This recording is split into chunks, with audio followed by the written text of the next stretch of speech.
Halo anak-anak semua, Shalom, selamat pagi. Apa kabar kalian hari ini? Ibu yakin dan percaya kalian tetap semangat, tetap sehat. Dan saat ini anak-anak sungguh sukacita yang luar biasa sekali. Kita berjumpa kembali di ibadah Chapel TK SD Kristen Pelita.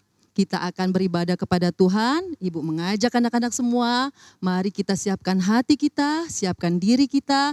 Kita mulai ya ibadah kita ya. Nah, untuk saat itu kita bersaat teduh. Saat teduh dimulai.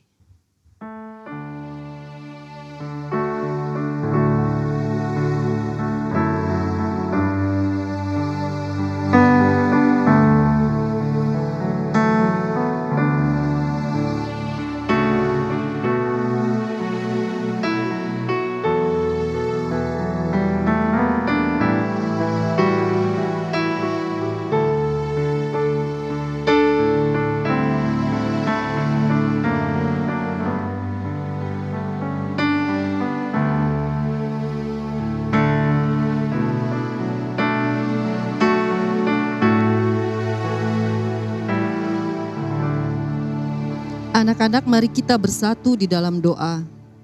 Tuhan Allah Bapa kami yang bertahta di dalam kerajaan surga, hormat, puji, kemuliaan hanya bagi-Mu Tuhan, karena kami boleh ada saat ini untuk beribadah kepadamu, semuanya hanya adalah karena anugerah-Mu. Bapa di surga, kami memohon kepadamu, berikanlah kepada kami hati yang sungguh-sungguh dalam kami mengikuti ibadah saat ini Tuhan. Bapa berkati semua alat komunikasi yang kami gunakan, berikan kelancaran sehingga ibadah kami ini boleh berjalan dengan baik dari awal sampai akhir. Segala kuasa kegelapan yang ingin mengganggu kami saat kami mengikuti ibadah ini, dalam nama Yesus kami tolak itu semuanya. Tuhan, inilah kehidupan kami serahkan ke dalam tangan-Mu. Dalam nama Tuhan Yesus kami sudah berdoa dan mengucap syukur. Amin. Nah anak-anak, saat ini kita mau memuji Tuhan ya, kita mau menyembah Tuhan. Oleh karena itu, Ibu mengajak anak-anak untuk bernyanyi. Kita bernyanyi judulnya, Kasihnya Seperti Sungai.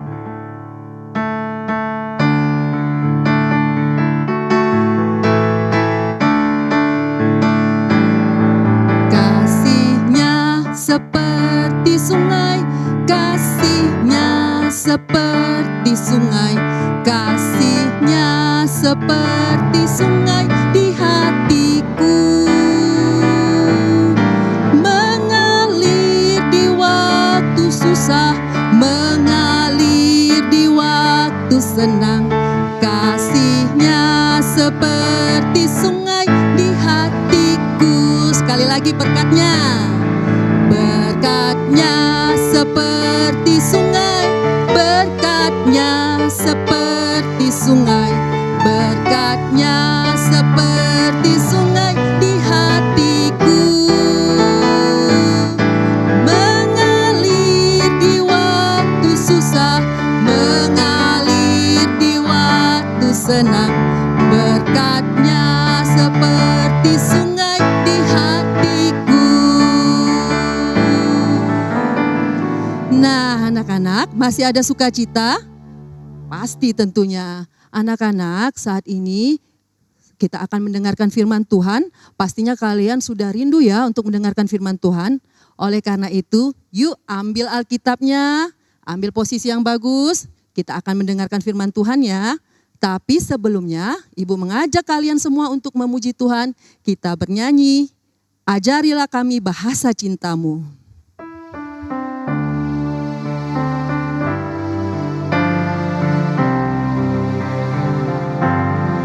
Andaikan aku pahami bahasa semua adalah bahasa cinta, kunci tiap hati. Ajarilah kami, ajarilah kami bahasa cinta-Mu, agar kami dekat padamu ya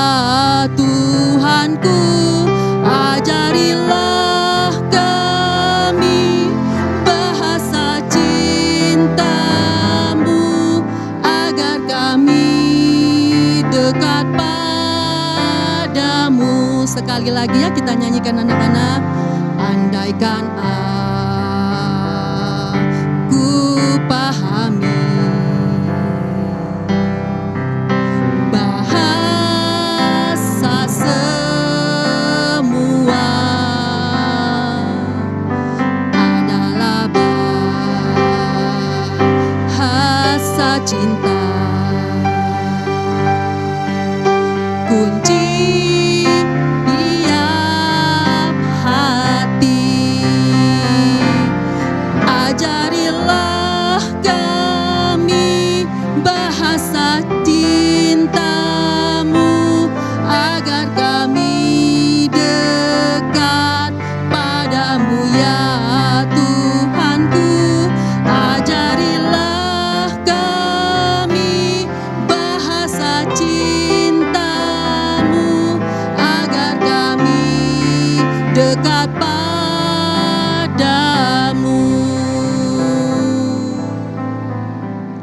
Baiklah anak-anak, sekarang kita bersatu di dalam doa. Bapa di surga, kembali kami datang kepadamu Bapa. Saat ini kami akan mendengarkan kebenaran daripada firman-Mu. Bapa di surga, berikan kepada kami hati yang terbuka untuk menerima firman-Mu. Berikan kepada kami hati seperti tanah yang subur, sehingga ketika firman-Mu yang akan diperdengarkan kepada kami saat ini, hati kami boleh menerima dan kami boleh melakukannya dalam kehidupan kami sehari-hari.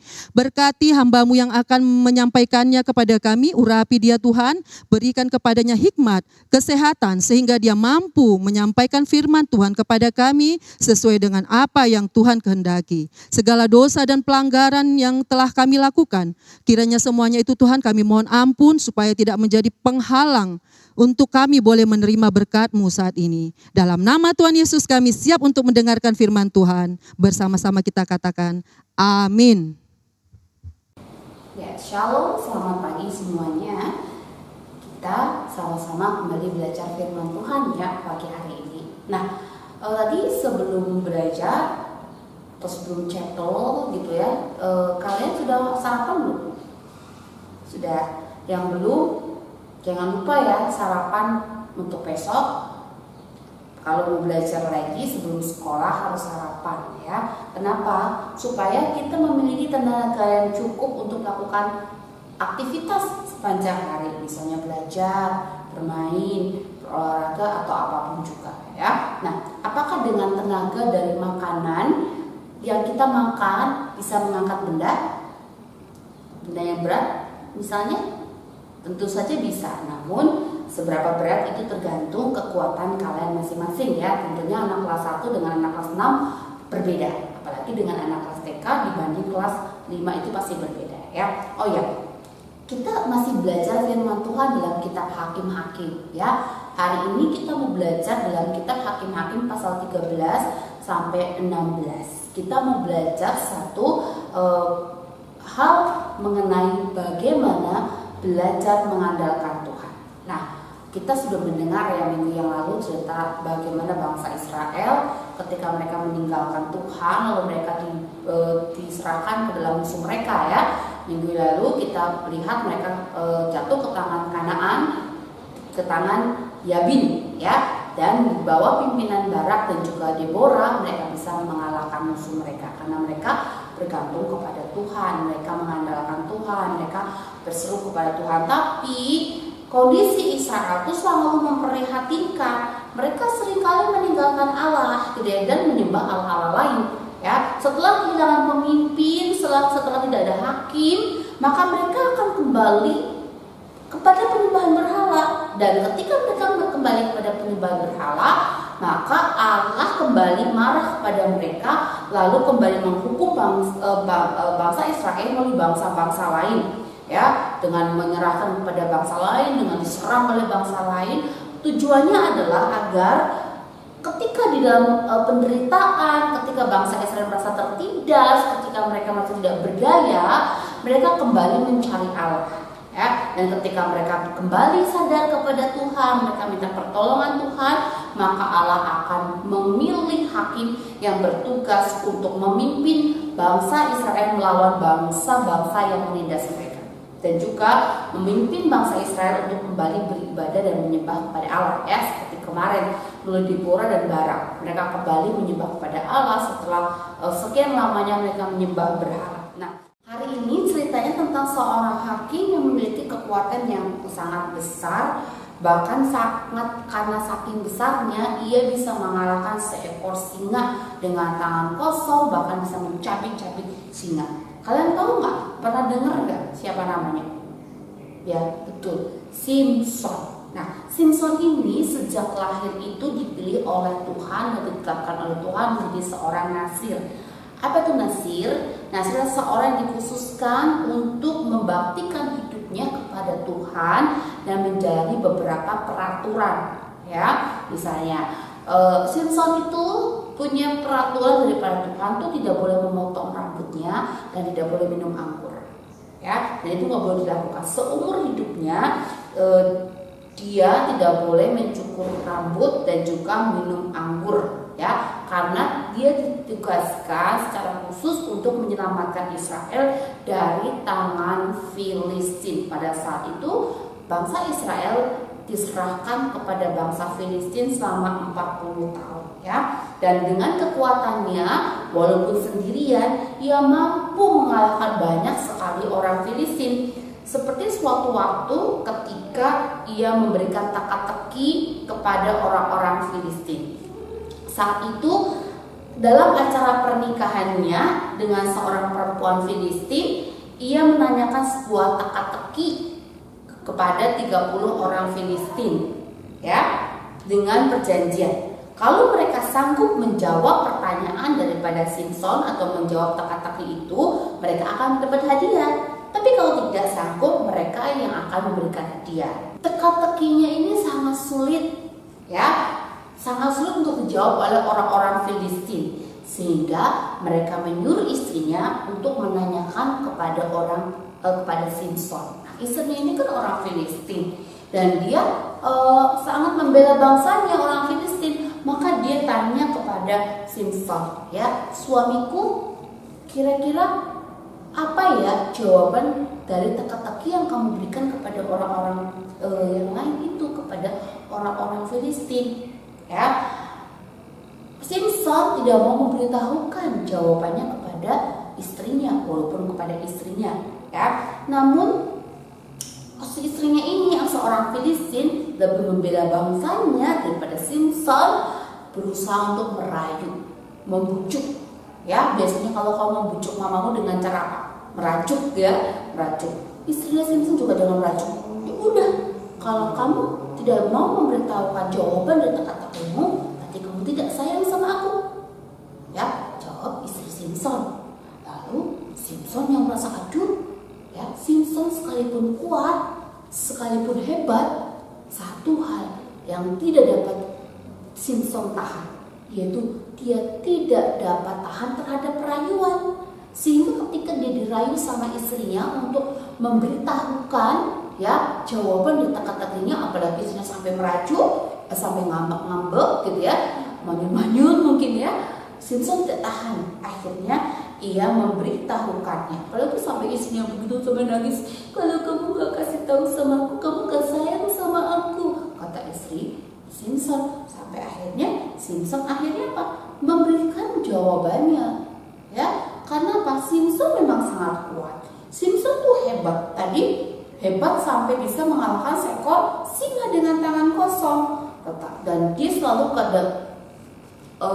punya kelemahan, selalu merasa dirinya hebat, sehingga dia lupa untuk selalu minta pertolongan Tuhan dalam menghadapi segala hal, termasuk ketika dia menghadapi rayuan istrinya. Ya, tetapi dia selalu merasa dirinya hebat sehingga kadang-kadang dia lupa dan tidak mengandalkan Tuhan, bahkan dia tidak tahan terhadap godaan, tidak tahan terhadap rayuan. Sehingga kalau kita baca Alkitab secara lengkap, ya, suatu ketika, ya, istrinya juga pernah membujuk Simson untuk memberitahukan apa menjadi kelemahan daripada Simson. Ya, tadi di awal ibu bilang bahwa Simson nggak boleh apa? Mencukur rambut. Kalau Simson mencukur rambut, maka akan kehilangan kekuatannya. Sekalipun Simson itu hebat, kuat, tapi dia selalu kadang-kadang suka lupa untuk mengandalkan Tuhan. Dia mengandalkan kekuatannya sendiri, sehingga pada saat dia harus merahasiakan apa jadi kekuatannya, dia malah bongkar, dia kasih tahu. Ya tadi dia digoda, dibujuk, istrinya ngambek-ngambek gitu ya, sehingga dia memberitahukan bahwa kekuatannya ada di tangan, di rambutnya, sehingga mudahnya bangsa Filistin bisa mengalahkan Simson. Ketika Simson lagi tidur, dicukurlah rambutnya ke Simson, ya, sampai Simson akhirnya bisa ditangkap oleh orang Filistin, dipenjara. Bahkan bukan hanya itu, matanya dibuat buta, lalu dipenjara, terus jadi pengiring anggur ya, penggiling buah anggur gitu ya, seperti itu, sampai seperti itu ya. Karena apa? Simson yang diberi kekuatan sangat besar, tetapi dia lupa untuk selalu mengandalkan Tuhan, selalu bergantung kepada Tuhan, bukan bergantung pada kekuatannya. Sehingga kadang-kadang sampai dia lupa bahwa apa yang harus dipegang oleh dirinya nggak boleh dikasih tahu ke orang lain. Dia lupa ya, karena dia walaupun kuat tidak tahan terhadap godaan. Nah, sama seperti Simson yang sangat kuat, hebat, tetapi selalu menganggap bahwa kekuatannya punya diri sendiri gitu ya, dari diri sendiri, lupa untuk bergantung pada Tuhan ya, sehingga dia akhirnya mengalami kekalahan ya, mengalami hal yang buruk ya di dalam dirinya ya. Nah, seperti halnya dengan Simson, kita itu diberi kekuatan, diberi kemampuan. Nah, yang memberi kekuatan dan kemampuan itu siapa? Tuhan kan. Nah, seharusnya kekuatan dan kemampuan itu kita gunakan untuk kemuliaan Tuhan ya. Dan seharusnya kita selalu ingat bahwa ketika kita punya kemampuan itu adalah pemberian Tuhan ya. Orang yang punya kemampuan main gitar itu datangnya dari Tuhan ya, sehingga dia bisa main gitar dengan baik untuk melayani Tuhan ya. Anak yang punya kemampuan matematika yang luar biasa, itu kemampuannya dari Tuhan, sehingga seharusnya dia gunakan untuk apa? Untuk mengajari teman-teman yang kurang mampu agar mereka bisa mengerjakan matematika dengan baik ya. Ada yang suaranya bagus ya, yang berasal daripada Tuhan, seharusnya digunakan suaranya itu untuk memuji Tuhan, memuliakan Tuhan, sehingga banyak orang diberkati. Dan kalau kita punya kemampuan itu jangan sombong ya. Kita harus selalu ingat kemampuan yang kita miliki adalah pemberian Tuhan dan harus digunakan untuk kemuliaan Tuhan ya. Sehingga jangan pernah menganggap diri kita lebih hebat daripada orang lain, lalu kita menghina orang lain yang tidak punya kemampuan sama seperti kita ya. Karena apa? Kalau kita punya kemampuan, kita lupa siapa yang memberi kemampuan dan tidak mengandalkan Tuhan, maka kita menjadi jauh daripada Tuhan dan gampang digoda seperti Simson tadi ya.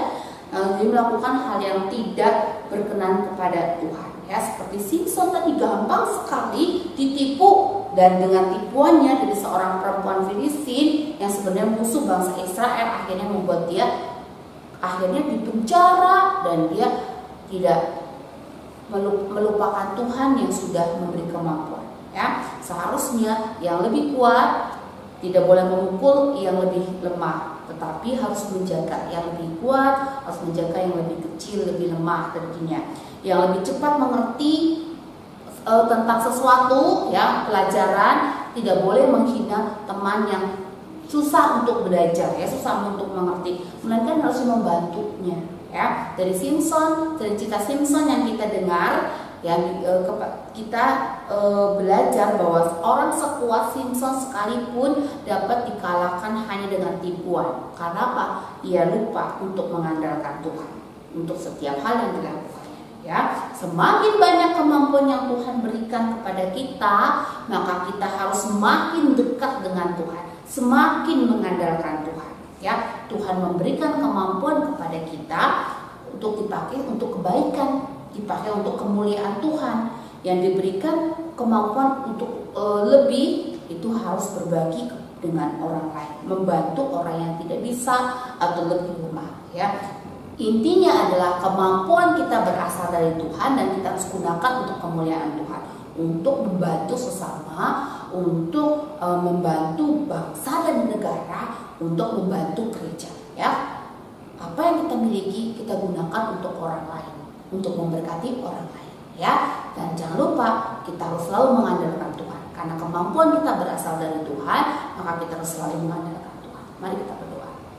Bapa di surga, terima kasih untuk firman-Mu yang sudah mengingatkan kami bagaimana kami harus mengandalkan Tuhan dalam segala sesuatu, terlebih setiap kemampuan yang Tuhan berikan kepada kami yang berasal daripada Tuhan harus kami gunakan untuk kemuliaan Tuhan, untuk membantu sesama kami, untuk membangun gereja, untuk membangun negara, untuk kami pergunakan bagi kemuliaan Tuhan, sehingga kami tidak lupa akan hal itu.